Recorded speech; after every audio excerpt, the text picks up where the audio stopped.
अंगद की यह बात सुन होकर खूब उदास, जीते जी रावण मरा गिरा मंच के पास।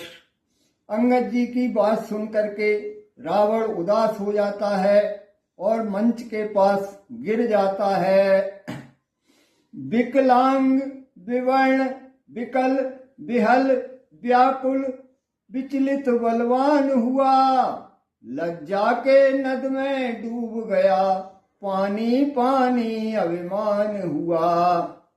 वह विकलांगों की तरह विकल हो जाता है, व्याकुल होकर विचलित हो जाता है और शर्म के मारे सिर झुका लेता है। उसका अभिमान चूर चूर हो जाता है। अंगद बोला है यह क्या, चित को सुस्थिर श्रीमान करें। मैं मित्र पुत्र हूँ महाराज, त्रुटियों पर आप न ध्यान करें।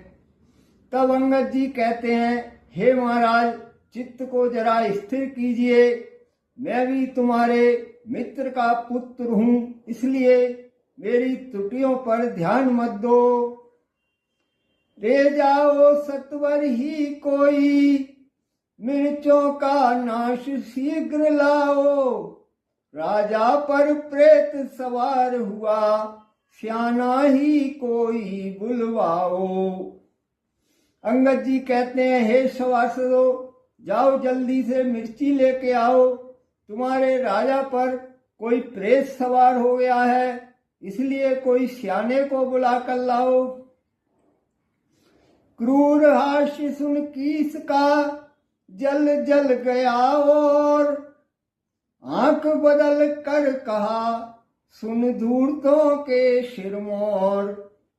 अंगद की यह बात सुन करके जला जलाया रावण और भी जल जाता है और आंख बदल कर कहता है कि मूर्ख बंदर सुन, जा हट जा भाग यहाँ से जा, अन्यथा बुरा फल पाएगा। मैं अब तलवार चलाऊंगा, जो तू फिर जुबां चलाएगा। ताहे बानर, जा हट जा भाग जा यहाँ से, नहीं तो बुरा फल पाएगा। अगर तूने अब जुबान चलाई तो मैं सीधी तलवार चलाऊंगा। उन तपसी बच्चों से कह दे, तत्पर हूं मैं रण करने को। वे उल्टे पैरों घर जाएं,